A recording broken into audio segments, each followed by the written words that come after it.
بسم اللہ الرحمن الرحیم ایاک نعبد و ایاک نستعین۔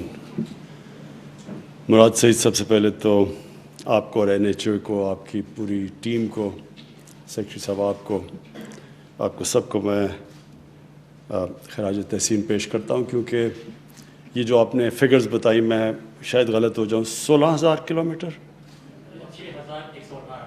16,000 اور 6,118، ہاں۔ تو یہ جو آپ نے جو حکومت اپنے آپ کو کہتی تھی کہ وہ سڑکیں بنا رہی ہے، تو اس سے آپ نے یہ ثابت کیا کہ اور بھی بہت کام کر سکتے ہیں سڑکوں بنانے کے علاوہ، لیکن سڑکیں بھی ہم نے 3 گنا زیادہ بنائی ہیں۔ جی، میں اپنے سارے ساؤتھ پنجاب کے منسٹرز، ممبرز نیشنل اسمبلی، میں آپ سب کو اس چیز کی مبارک دیتا ہوں کہ یہ جس طرح شاہ محمود نے کہا، یہ بڑا ایک امپورٹنٹ سڑک ہے جو 3 ضلعوں کو جوڑ دے گی اور جو ٹریول ٹائم ہے وہ کم کر دے گی، اور اس سے ہمیں پتہ ہے کہ اور بھی جس طرح کی کئی سڑکیں ایسی ہوتی ہیں جس سے ساری اکنامک ایکٹیویٹی بدل جاتی ہے، ایریا کی اکنامکس بدل جاتی ہے، تو انشاءاللہ یہ وہ سڑک ثابت ہوگی۔ میں صرف اس اوکیزن پہ جو امپورٹنٹ بات کرنا چاہتا ہوں وہ یہ ہے کہ جب ہم آئے، جیسی تحریک انصاف کی گورنمنٹ آئی، تو میرے خیال میں پہلے ہفتے میں شروع ہو گیا تھا کہ جی کدھر ہے نیا پاکستان، اور پہلے ہفتے میں شروع ہو گیا کہ گورنمنٹ فیل ہو گئی ہے۔ تو ہم نے بڑی صبر سے یہ 2.5 سال سے تھوڑا اوپر، ابھی 3 سال نہیں ہوئے، تو 2.5 سال بڑے صبر سے گزارے۔ بڑی میڈیا میں تنقید ہوئی، اور اپوزیشن تو خیر مجھے پتا تھا انہوں نے تنقید کرنی ہے جب تک این آر او نہیں ملنا، تو وہ تنقید ہوتی گئی کہ جی پاکستان تباہ ہو گیا، اور پھر ابھی بھی کل ان ساروں نے مل کے کوئی ڈرامہ کیا کہ پاکستان بربادی کی طرف چلا گیا، اور ہم میرے اپنے لوگوں کو بھی یہ بڑا مشکل وقت سے گزرنا پڑا، کیونکہ ہمیں مسلسل ہر روز تنقید سننی پڑی، اور لوگوں کو بھی اس طرح میڈیا نے ایک تاثر دیا کہ ایک دم ایک بٹن آن کرتے ہیں اور نیا پاکستان بن جاتا ہے، اور یہ ایک ملک کے لیے بھی، عوام کے لیے بھی، اور میری اپنی ٹیم کے لیے بھی یہ بڑی ایک بڑا زبردست سبق آپ سب کے لیے۔ وہ یہ ہے کہ چینج جب آتا ہے ایک معاشرے کے اندر، جدوجہد سے چینج آتا ہے۔ کبھی بھی کوئی معاشرہ ایک سٹرگل کے بغیر چینج نہیں ہوتا۔ کوئی بھی چیز دنیا کی تاریخ اٹھا کے دیکھ لیں، اگر آپ سٹیٹس کو کوئی بدلنا چاہتے ہیں، سٹیٹس کو کا مطلب یہ ہے کہ ایک وہ نظام جس میں لوگوں نے اپنے پنجے گاڑ لیے ہیں جو کہ اس نظام سے فائدہ اٹھا رہے ہیں، اگر آپ اس کو چینج کرنا چاہتے ہیں تو وہ جو لوگ ہیں جس کو سٹیٹس کو کہتے ہیں، جو ایک نظام کے بینیفیشریز ہیں، وہ کبھی بھی جد و جہد کے بغیر چینج نہیں آتا۔ یہ بالکل ایسے ہے کہ ایک آپ نے اپنے آپ کو آزاد کرنا ہے، مثلا انگریزوں سے آزادی لینی ہے، تو اس کی ایک بڑی طویل جد و جہد تھی، اس کے بعد آزادی ملی تھی۔ آزادی کی وہ تو 1857 کے اندر، 1857 میں ایک کوشش، بڑی قربانیاں دے کے لوگوں نے کوشش کی، اور وہ فیل ہو گئی آزادی کی جنگ، لیکن تب سے 1947 تک وہ مسلسل جد و جہد چلتی رہی، اس میں اونچ نیچ آتی رہی۔ ہمارے جو عظیم لیڈر تھے قائد اعظم، ان کی آپ سٹرگل دیکھیں، کبھی وہ اوپر جاتے تھے، پھر وہ دل برداشتہ ہو کے انگلینڈ چلے گئے، پھر واپس آئے، پھر سٹرگل ہوئی۔ تو یہ جو آزادی کی سٹرگل ہے، چاہے آپ مافیا سے آزاد ہو رہے ہوں یا ایک کرپٹ نظام سے آزاد ہو رہے ہوں، یہ جد و جہد کا نام ہے۔ یہ کبھی بھی ایسے نہیں ہوتا کہ ایک دم آپ آزاد ہو جاتے ہیں۔ جو ابھی جس جگہ پاکستان کھڑا ہے، ایک بہت، میں سمجھتا ہوں کہ 1947 کے بعد یہ ایک بہت بڑی سٹرگل چل رہی ہے پاکستان کا نظام بدلنے کے لیے، مافیاز سے اپنے آپ کو آزاد کرنے کے لیے۔ ہر جگہ مافیاز بیٹھے ہوئے ہیں، ہر جگہ ان کی کوشش ہے کہ کسی طرح یہ گورنمنٹ فیل ہو تاکہ وہ پھر اسی طرح ایک کرپٹ نظام سے فائدہ اٹھاتے رہیں۔ تو اپنی قوم کے لیے، اپنی ٹیم کے لیے یہ جو آج پاکستان سٹرگل کر رہا ہے، یہ سب سے امپورٹنٹ سٹرگل ہے پاکستان کی فیوچر کے لیے، اپنے آنے والی جنریشنز کے لیے، ہماری نسلوں کے لیے بڑی امپورٹنٹ سٹرگل ہے. یہ سٹرگل ہے رول آف لاء کی، قانون کی حکمرانی کی سٹرگل. یہ سب سے یہ جو قانون کی حکمرانی کی سٹرگل ہے، اس سے ہی ایک معاشرہ بدلتا ہے. جب یہ طاقتور کو قانون کے نیچے لے کے آتا ہے، وہ دنیا کی تاریخ اٹھا کے دیکھ لیں، وہ معاشرہ اوپر جاتا ہے. آج آپ سارے خوشحال ملک دیکھ لیں، جو بھی ملک خوشحال ہے وہاں قانون کی حکمرانی ہے، وہاں طاقتور قانون کے نیچے ہے، وہاں کوئی چینی مافیا نہیں پھر رہا، کوئی قبضے مافیا نہیں ہے، وہاں کوئی پولیٹیکل مافیاز نہیں ہیں. کہتے ہیں کہ جی ہمیں NRO دیں، نہیں تو ہم گورنمنٹ گرا دیں گے. فوج کو بلا رہے ہیں کہ فوج آ کے گورنمنٹ گرا دے. اپنے آپ کو ڈیموکریٹک موومنٹ کہتے ہیں، فوج کو کہہ رہے ہیں کہ گورنمنٹ گرا دو، کیونکہ ان کا ساروں کا مقصد اپنے انٹرسٹ پروٹیکٹ کرنا ہے. یہ سارے جو مافیاز ہیں، یہ اپنے مفادات کی حفاظت کی جنگ لڑ رہے ہیں، اور اس کے لیے وہ تیار ہیں گورنمنٹ گرانے کے لیے، کچھ بھی کرنے کے لیے تیار ہیں. باہر پیسے پڑے ہوئے ہیں ان کے ارب اور ارب ڈالر، ڈر لگا ہوا ہے کہ یہ گورنمنٹ آئے گی تو پیسے ان سے واپس آ جائیں گے. ان کی ساری چوریاں سامنے آ رہی ہیں، تو ان کی کوشش یہ ہے کہ اس سے پہلے گورنمنٹ کو کسی نہ کسی طرح گرا دو. تو پہلے تو معیشت تباہ کر دی، یہ ڈرامہ چلتا رہا. پھر پتہ چلا کہ وہ معیشت کرونا کے باوجود، ہندوستان میں ذرا دیکھیں آج کیا حالات ہیں. ہمارا اور ہندوستان کا ایک ہی طرح کے جو آبادی ہے، جو ڈینسٹی پاپولیشن ہے، جو موسم ہے، ہمارا تو ان سے ملتا جلتا ہے. ہندوستان کی حکومت نے کیا فیصلے کیے، آج ان کا کیا حال ہے. ہم نے کیا فیصلے کیے، آج اللہ نے ہمیں کیسے نکالا ہے.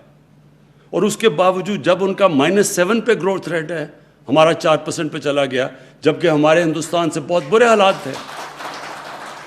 ہندوستان کے مقابلے میں پاکستان کے حالات جب کرونا آئی ہے تو دیکھیں ان کے تو بڑے خوشحال، ان کے جو ملکی گروتھ ریٹ تھی، ان کے ریزروز تھے، ان کے روپے پہ پریشر نہیں تھا، ان کے تو ریزروز بہت بڑے تھے.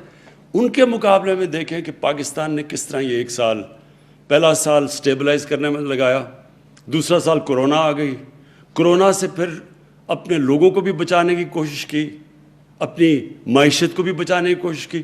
اور اللہ کا شکر ہے، کوشش انسان کرتا ہے، کامیابی اللہ دیتا ہے. تو جو آج جدھر ہم کھڑے ہیں اور جدھر آگے ہم جا رہے ہیں، اب میرا ایمان ہے کہ جو سب سے مشکل وقت تھا اس سے ہم نکل گئے ہیں. آگے جو انشاءاللہ وقت آ رہا ہے، یہ پاکستان کی جو ترقی آ رہی ہے وہ یہ نہیں ہوگی جس طرح پہلے کے سائیکل اوپر نیچے جس طرح ہم جا رہے تھے. یہ اب پاکستان وہ ادھر سے سفر شروع کرے گا جدھر سے ایک وقت پہ سارے ایشیا کے اندر پاکستان کی چوتھی اکانومی تھی 1968 میں. انڈیا، جاپان، چائنا اور انڈیا کے بعد چوتھا پاکستان تھا. اور اس کے بعد دیکھیں کہ ہم کدھر چلے گئے. تو وہ پھر سے وہ ساری جو پالیسیز ہیں، اپنی انڈسٹری کو انکریج کرنا، اب اپنے ایگریکلچر کو اٹھانے لگے ہیں. ابھی بھی ماشاءاللہ جو فصلیں ہوئی ہیں، پہلے کسانوں کو پیسے لے کے دیے، جو شوگر ملز پیسے نہیں دیتے تھے. ایک سال بیچارہ کسان انتظار کرتا تھا. پہلے اگر 180 ریٹ ہے تو 120 روپے ملتا تھا اس کو. پورا پیسہ ملا ہے، ٹائم پہ ملا ہے. اس پیسے کو کسان نے اپنی زمین میں لگایا ہے، ریکارڈ پیداوار آئی ہے. اور جب کسان پیسہ بناتا ہے تو وہ لنڈن میں مے فیئر میں فلیٹ نہیں لیتا، وہ اپنی زمین میں پیسہ لگاتا ہے، ملک کو خوشحال کرتا ہے. انشاءاللہ اب کسانوں کے لیے جو ہم پیکج لے کے آ رہے ہیں، انشاءاللہ آپ دیکھیں گے کہ پہلے یہ 60s میں جو صحیح معنی میں ایک دفعہ جو آئی تھی گرین ریولوشن، ایک کسانوں کے لیے اور دوسرا انڈسٹری کے لیے. پھر جو اسپیشل اکنامک زونز ہیں جو ہمارے چائنا کے ساتھ اب سی پیک کا جو فیز اگلے فیز میں جا رہے ہیں، ان کی انشاءاللہ انڈسٹریز کی ری لوکیشن ہماری اسپیشل اکنامک زونز، تاکہ ہم ایکسپورٹس اپنی بڑھائیں. آئی ٹی کی ایکسپورٹس دگنی ہوگی اور انشاءاللہ یہ دگنی سے بہت تیزی سے اوپر جائیں گی، کیونکہ پہلی دفعہ اب ہم آئی ٹی کے اوپر زور لگا رہے ہیں اور ہمارا ینگ پاپولیشن ہے، آئی ٹی کے اوپر زور لگایا. تو یہاں تو بہت پوٹینشیل ہے. جو آج جو وہ کام کریں جو 20 سال پہلے کرنے چاہیے تھے، جو ہندوستان نے کیے، اور جو آج ان کی 80 یا 90 ارب ایکسپورٹ ہے آئی ٹی کی، ہم کہاں سے کہاں جا سکتے تھے اگر ہم یہ پہلے جو اب ہم چیزیں کر رہے ہیں. اس کے بعد 10 ڈیمز بن رہی ہیں پاکستان میں. پہلی دفعہ واٹر سٹوریج کے اوپر زور لگایا, کلین انرجی کے اوپر. ہمارے پاس 50,000 میگا واٹ کا ہمیشہ پوٹینشیل تھا ہائیڈرو الیکٹریسٹی کا, لیکن کسی نے کیونکہ اگلے الیکشنز کا سوچتے تھے, کسی نے ڈیمز کا نہیں سوچا. پھر پہلی دفعہ پاکستان میں اتنے بڑے پیمانے پہ آنے والی نسلوں کے لیے ملک کو بچا رہے ہیں گلوبل وارمنگ سے, پاکستان کو ہرا کرنے کے لیے 10 ارب درخت لگا رہے ہیں پاکستان میں. پھر نئی نیشنل پارکس بنا رہے ہیں, سب آنے والی جنریشنز کے لیے, جو کہ آج تک کبھی کسی نے پہلے نہیں سوچا. اور انشاءاللہ جو ابھی تک لوگوں کو اندازہ نہیں ہے کہ, اور جو کیونکہ میں سارے بچپن سے سارا پاکستان دیکھا ہوا ہے, جو ٹورزم میں پوٹینشیل ہے پاکستان میں, کسی کو اندازہ نہیں ہے. ہم نے کبھی سوچا ہی نہیں ٹورزم کا. جو اللہ نے یہاں خوبصورتی دی ہے, جو ڈائیورسٹی دی ہے, جو کہ 12 کلائمیٹک زونز ہیں پاکستان کے, کسی کو, ہمارے اپنے لوگوں کو نہیں اندازہ. اگر آپ کے لنڈن میں سارے بزنسز, بچے اور چھٹیاں اور عیدیں گزاریں, آپ کو کیا پتہ کہ پاکستان میں اللہ نے کیا کیا نعمتیں دی ہیں. اور انشاءاللہ آپ دیکھیں گے کہ ٹورزم میں پچھلا سال یہ جو سب سے زیادہ متاثر ہوا وہ ٹورزم ہوا ہمارا. ساری دنیا میں ٹورزم کی انڈسٹری متاثر ہوئی کرونا کی وجہ سے. لیکن انشاءاللہ جیسے جیسے اب یہ ویکسینز, دنیا ویکسینز میں اب کرونا سے اپنے آپ کو بچا رہی ہے اور ٹورزم بڑھ رہی ہے, تو آپ انشاءاللہ دیکھیں گے کہ صرف ٹورزم کے سیکٹر سے ہم اتنے پیسے کما سکتے ہیں کہ ہمیں یہ جو ہمارا مسلسل پرابلم آ جاتا ہے کرنٹ اکاؤنٹ کا, یعنی کہ ڈالرز جو باہر جا رہے ہیں وہ زیادہ اندر آ رہے ہیں, کم ہے, ہمارے روپے پہ پریشر پڑتا ہے. تو صرف ٹورزم سے ہم یہ اپنے ریزروز بڑھا سکتے ہیں, اپنے فارن ایکسچینج بڑھا سکتے ہیں انشاءاللہ. آنے والے دنوں میں جو میں اپنی صرف قوم کو آخری چیز یہ کہنا چاہتا ہوں کہ جو برا وقت ہے وہ نکل گیا, مشکل وقت سے ہم گزر گئے ہیں. انشاءاللہ اب گروتھ کا ٹائم ہے, اب اس کو اپنی اکانومی بڑھانے کا ٹائم ہے, دولت میں اضافہ کرنے کا ٹائم ہے, اپنے ملک کو, اپنے نوجوانوں کو نوکریاں دینے کا ٹائم ہے. ہمارے جو کنسٹرکشن انڈسٹری ہے پاکستان کی تاریخ میں سب سے زیادہ پہلی دفعہ جو انسینٹیوز دیے گئے وہ کنسٹرکشن کو دیے گئے ہیں. اور سیمنٹ سیلز پاکستان کی تاریخ میں کبھی بھی اتنی زیادہ سیمنٹ نہیں بکا جو اب بکا ہے, اس لیے کہ کنسٹرکشن ایکٹیویٹی بڑھ گئی ہے. ابھی جو ہمارا اصل پروجیکٹ ہے وہ صحیح معنی میں ٹیک آف نہیں کیا, وہ افورڈیبل ہاؤسنگ یعنی نیا پاکستان ہاؤسنگ. اور اس کی وجہ یہ ہے کہ ہمارا جو بینکنگ انفراسٹرکچر تھا اس کو بھی عادت نہیں ہے چھوٹے لوگوں کو قرضے دینے کے لیے, گھروں کے لیے. اور ہمارے پاس 2 سال لگے, وہ جو ایک قانون ہے وہ جب تک وہ قانونی کئی سالوں سے پھنسا ہوا تھا, فورکلوجر لا, وہ تب تک بینک قرضے نہیں دیتے. تو وہ 2 سال, 2.25 سال کے بعد وہ قانون ہم نے بینک عدالت سے کلیئر کروایا, اور تب سے اب ہم پورا زور لگا رہے ہیں. اور اب تک 60 ارب روپے کے بینکوں سے 60 ارب روپے کے قرضے کی ڈیمانڈ آ چکی ہے بینکوں میں, جو چھوٹے نئے پاکستان ہاؤسنگ میں یہ جو چھوٹے چھوٹے 5 مرلے کے گھر ہیں, یعنی کہ وہ لوگ جو آج تک سوچ بھی نہیں سکتے تھے کہ ان کا اپنا گھر ہوگا, تنخواہ دار طبقہ, یہ جو مزدور, جو گریڈ 4 پہ کام کرنے والے, سرکاری نوکر, جو پولیس والے, یہ کوئی بھی ویلڈر, میکینکس, یہ کبھی اپنا سوچ نہیں سکتے تھے کہ ان کے پاس اتنا پیسہ گیا گھر بنانے کا. لیکن یہ جو ہمارا نیا پروجیکٹ ہے کہ جو آپ کرایہ دے رہے ہیں, جو لوگ 15-20 ہزار کرایہ دیتے ہیں, وہی قسطوں میں چلا جائے گا اور گھر بھی اپنا بن جائے گا. یہ پہلی دفعہ پاکستان میں انشاءاللہ شروع ہو رہا ہے. اور یہ اس کے اوپر ہم اور بھی طریقے لے کے آ رہے ہیں. بینکوں کے علاوہ ایسے فائنانس ہاؤسز لے کے آ رہے ہیں, یہ شوکت ترین ابھی کرنے لگے ہیں, تاکہ وہ صرف اور صرف ان کا کام ہی ان بینکس کا ہاؤسنگ کے لیے قرضے دینے کے لیے. تو یہ بھی ایک, یہ جب ٹیک آف ہو جائے, یہ ایک اور چیز ہے جس سے سب سے زیادہ روزگار شہروں میں ملتا ہے جب کنسٹرکشن انڈسٹری چلتی ہے. کیونکہ کنسٹرکشن جب چلتی ہے تو 30 اور انڈسٹریز اس کے ساتھ جڑی ہوئی ہیں, تو سارا ایک پورا معیشت اٹھ جاتی ہے اس کی وجہ سے.